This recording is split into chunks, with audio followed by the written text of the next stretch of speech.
মালদা রতুয়ার চাঁদমণি 2 নম্বর গ্রাম পঞ্চায়েতের হলদিবাড়ি গ্রামে বোমা বিস্ফোরণের ঘটনায় গ্রেপ্তার তৃণমূলের বুথ সভাপতি সহ 3 সক্রিয় তৃণমূল কর্মী। চাঁদমণি 2 নম্বর গ্রাম পঞ্চায়েতের তৃণমূলের উপপ্রধান আব্দুল তোয়াব, রতুয়া বিধানসভা কেন্দ্রের বিধায়ক সমর মুখার্জির রিপ্রেজেন্টেটিভ বাড়ি থেকে পুলিশ গ্রেপ্তার করে বলে খবর। আর এই ঘটনাকে ঘিরে রীতিমতো শোরগোল জেলার রাজনৈতিক মহলে। উল্লেখ্য, বৃহস্পতিবার দুপুরে মালদা রতুয়া থানার চাঁদমণি 2 নম্বর গ্রাম পঞ্চায়েতের হলদিবাড়ি এলাকায় বোমা বিস্ফোরণ হয়। বিস্ফোরণে গুরুতর জখম হয় 2 নাবালক। তাদের সঙ্গে সঙ্গে আশঙ্কাজনক অবস্থায় ভর্তি করা হয় মালদা মেডিকেল কলেজ হাসপাতালে। তো খারাপ লাগলো যে একটা দুর্ঘটনা খুব বড় ধরনেরই হয়েছে, বাচ্চা দুটো ক্ষতিগ্রস্ত হয়েছে। খুব এটা একটা শোচনীয় বিষয়। হঠাৎ করে একটা জিনিস ঘটে গেল, এর পিছনে কে বা কারা আছে তো আমরা তো জানি না। আমরা সাধারণ খেটে খাওয়াই লোক। আমি তো ছিলামও না, হাটেই ছিলাম, এসে শুনলাম এরকম। তো বলছি যে কতটা আতঙ্কিত আপনাদের, তো বাচ্চা খেলা করে আতঙ্ক মানে কালকে থেকে রাস্তাঘাটে চলছি তো ভালোই লাগছে না।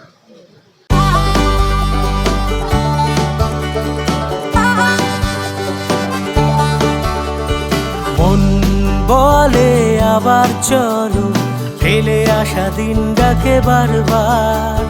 ভরসার হাত রাখা কাছের বন্ধুর, সেই আছে সাথী খেয়াল রাখার। টেরেজা হসপিটাল, সেই চেনা বন্ধু, চেনা ভরসা। বন্ধুত্বের হাত ধরে চলো, এই দিন জীবনে ফেরার। অভিজ্ঞ হাতের উন্নত চিকিৎসার আরেক নাম টেরেজা হসপিটাল, উল্লাস মোড় NH2, বামচাঁদাইপুর, বর্ধমান। ফোন 7477797607। বলে আবার চলো। এই ঘটনা তদন্তে নেমে রতুয়া থানার পুলিশ 4 জনকে গ্রেপ্তার করে। শুক্রবার ধৃত 4 জনকে পেশ করে চাঁচল মহকুমা আদালতে। কি নাম? আব্দুল কাসিম। আচ্ছা, আর কাকে কাকে ধরেছে? জাকির। এরা কি বোমা মজুত করে রেখেছিল? না, এর আগে কেন ধরলো ওটাই বলতে পারছি না। কেন ধরবে? ও তো আমার বুথ প্রেসিডেন্ট। ওর বাড়ি ওখান যেখানে বোমা ব্লাস্ট হয়েছে ওখান থেকে 500 মিটার দূর। জাকিরের বাড়ি 700 মিটার দূর, আর নজরুলের বাড়ি 800-900 মিটার দূর। এরকম হবে, ওদেরকে কেন ধরবে? তাহলে বোমাটা ওখানে কারা মজুত করলো? কারা করলো কেমন করে বলবো? পূর্বের কি কোনো গন্ডগোল ছিল ওই পরিবারের সঙ্গে বা কারোর সঙ্গে? না, কোনো গন্ডগোল ছিল না। কটি বোমা উদ্ধার হয়েছে গতকাল? কালে বিস্ফোরণ হয়েছে একটাই বোমা ফেটে। ও বোমা ফাটার পরে আমি গিয়েছিলাম, জানতে পারলাম যে পুলিশ এসেছে, গেলাম। আচ্ছা, কি মনে হচ্ছে পুলিশ কি তাহলে এদেরকে ধরলো কেন? কারণ কি? পুলিশ আগে তদন্ত করুক।